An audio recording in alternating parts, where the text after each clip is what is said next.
ҳар рӯз Зебо Холдорбекова бо ноболиғони душвортарбия ва ҷинояткор сару кор дорад.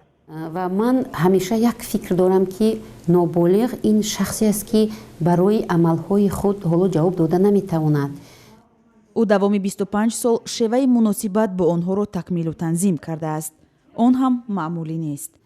як суҳбати хуб кунам, таҳди дили онҳоро фаҳмам ва дар ҳамин ҳолат ҳам кӯшиш мекунам ки як ба онҳо камтар таъсиррасонӣ кунам. полковник Холдорбековаро модар буданаш аз саф қафо накашид. вақтҳое мешуданд ки мо бояд саҳар барвақт дар кор мешудем. мо бояд саҳар соати 7 бисёр вақт мо дар майдон баромада аллакай бо либоси низомӣ бояд ки дар қатор рост меистодем. аммо саҳар кӯдаконро боз ба боғчаи бачагон бурдан дар кор буд. ба онҳо хӯрок хӯрондан лозим буд. милисаи тоҷикро барои дуруштӣ ва дағалӣ интиқод мекунанд ва гуфта мешавад мардум ба онҳо эътимоди кам дорад. ҳар як шахс ҳар хел характер хислати ҳар хел дорад. шояд ки агар ҳамон милитсия намешуду муаллимам мешуд, шояд ки дағалӣ мекард. Зебо мегӯяд аз як чашм ба ҳама нангарем. кормандони ҳайати қаторӣ ин кормандоне ҳастанд ки баъди синфи 11 онҳоро ба кор мегиранд ё ки баъди хизмат кардан дар сафи армия онҳоро ба кор мегиранд. онҳо дар донишкадаҳои олӣ нахондаанд. дар милисаи тоҷик 1500 зан кор мекунанд. Зебо аз ҷумлаи онҳоест ки меандешад афзудани занҳо дар ин ниҳод метавонад каме ҳам бошад тимсоли милисаро мулоим созад ва ба мардум наздик кунад. дар ҳама корҳое ки барои зан мушкил аст, ман мебинам ки имрӯз занони тоҷик кӯшиш мекунанд, ҳаракат мекунанд ки дар ҳамин корҳо кор кунанд ва мебинам ки онҳо аз уҳдаи вазифаҳои худ хеле хуба мебароянд.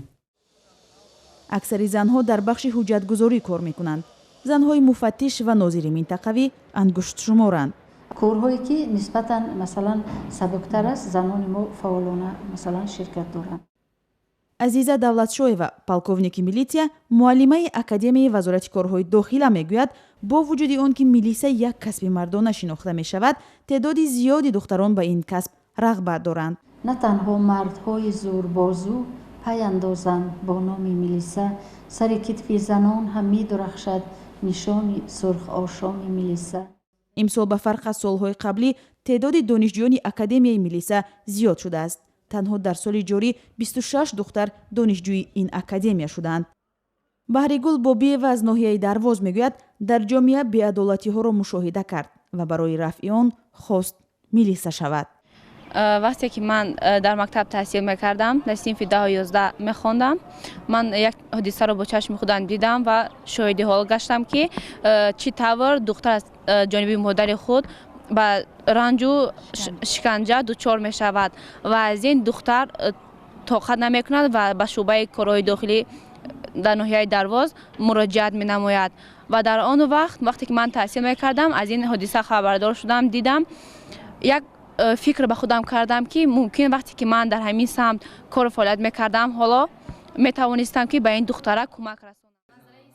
баҳригул дар гурӯҳе ки таҳсил мекунад ягона духтар аст ва ба гуфтаи худаш ин барояш чандон осон набуд. ҳоло ба ин одат кардааст. дар шароити имрӯза зӯроварӣ нисбати занҳо бисёртар аз тарафи мардон ба чашм мерасад ва барои пешгирии ин гузарондани корҳои профилактикӣ ин бисёртар хуб аст ки милиса зан дар ин ҷода кору фаъолият кунад ки нисбат ба мард зан бисёртар занро мефаҳмад. дар Тоҷикистон ҳар сол рӯзи 10 ноябр ҳамчун рӯзи милисаи тоҷик таҷлил мешавад. баҳригул ба ин ҷашн омодагӣ мегирад. дар қатори ҳазорҳо мард дар майдони марказии шаҳри Душанбе бо либоси низомӣ дар намоиши нерӯҳои милиса иштирок мекунад. ӯ ба ин бовар аст ки ин либосро ба хотири барқарор кардани адолат ба бар кардааст.